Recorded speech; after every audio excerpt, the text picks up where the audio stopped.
Spirit, lead me where my trust is without borders. Let me walk upon the waters wherever you would call me.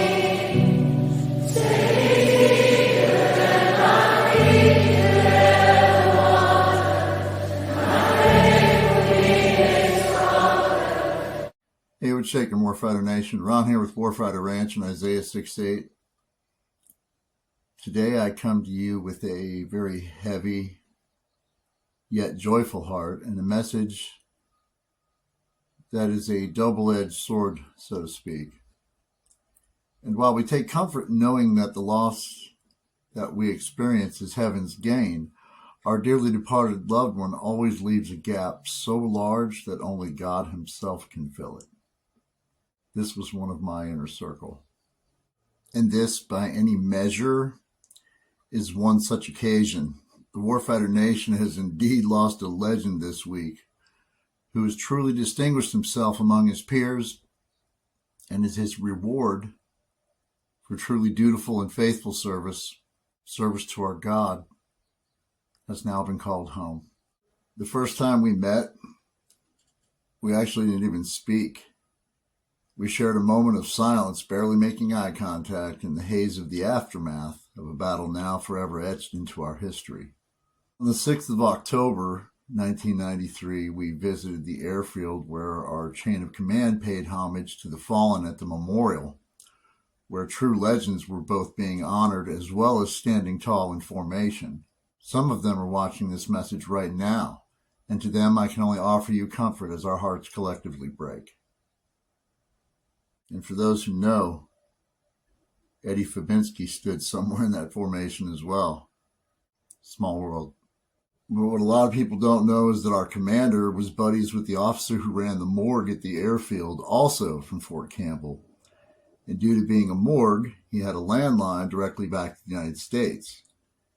And he would periodically hook us up with phone calls home, occasionally when members of our unit visited the airfield, rare as it was. And the days following the battle, we were in the morgue, waiting for our chain of command and calling home, letting them know that we were not among the fallen. And as I sat there awaiting my turn, I saw a soldier standing there, seemingly a part of the background, over with the fallen. I didn't even notice him actually until he moved. But then he turned and exited the morgue, briefly making eye contact with me. It was a soldier by the name of Smith, a ranger, a medic. He was spending time with the fallen. Why would God put me in the middle of a mortuary tent in the middle of Mogadishu to bear witness to this moment? It would take over 25 years to find out. He had a common name, a familiar MOS. But he was no common man, and I absolutely had no idea who he was at the time, or of his individual valor, bravery, or skill under fire. But thankfully, God would allow me to come to find out personally. As God would have it, we would meet through social media years later, where our commonalities made us friends and our faith turned us into eternal brothers through Christ. Full transparency, when I got the news the other day, I was absolutely devastated. He was gone. And we had plans. I wasn't even planning on telling you guys this story until it was on the road with him in person. Patrick and I had been discussing for well over a year doing what we called the Nine Line Kazarvac Tour. We wanted to travel throughout our adjoining states of Texas and Arizona, delivering our testimonies and trying to deliver a throat punch to the suicide and divorce statistics in our community. We had an op order drafted up that was a seemingly endless piece of work between the two of us, and it was really starting to take form and look like something presentable.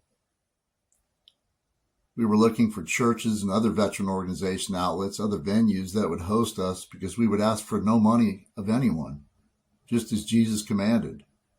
It's times like these that I am painfully reminded of the wisdom of Solomon in Proverbs 16:9. The heart of man plans his way, but the Lord establishes his steps. Just a short 5 months ago, Patrick was featured on episode 13 of our Send Me podcast, The Healer of Mogadishu, as a part of our 30th anniversary Mogvet story series. He was born to be a healer. His deep desire to heal his fellow warfighters led him to join the Army, to become a combat medic, and went on to successfully earn his Ranger tab and selected to serve as an elite member of the Army's 75th Ranger Regiment. The man is an absolute legend in the special operations and combat medical communities and went on in his post-Army life to serve for years with Team Rubicon, using the skills he's gained over a lifetime to assist in training others in times of disaster and passing it on to the next generation. He never once stopped saying, "Send me." I am proud to call him a fellow warfighter, Mogvet, and brother in Christ. You know, we shared many things over the years, including our common struggles and unseen battles. And God has never ceased to generously pour out his grace over both of us each and every day since then. I got to tell you, 10, 15 years ago, this would have probably sent me over the edge. But though Patrick is now not among us, I don't look at death the same way as I used to. Jesus conquered the grave when he rose on the third day, thus giving us the opportunity to be with him and all of our friends and family in heaven forever. And though we may have had plans here on earth, maybe God's plan all along was for Patrick and I to give our testimony to the angels face to face one day. And that's one time on target I'm confident, through our common faith in Jesus, that I won't be missing. And David, the boy who slew the giant, the warfighter, the king himself, knew this particular heartache all too well. And so he reminds us in Psalm 147, verse 3, he heals the brokenhearted and binds up their wounds. So the next time you watch Black Hawk Down, or you young guns use it for sergeant's time training to show your troops, know that you're not just observing an American hero in action. You're watching my friend.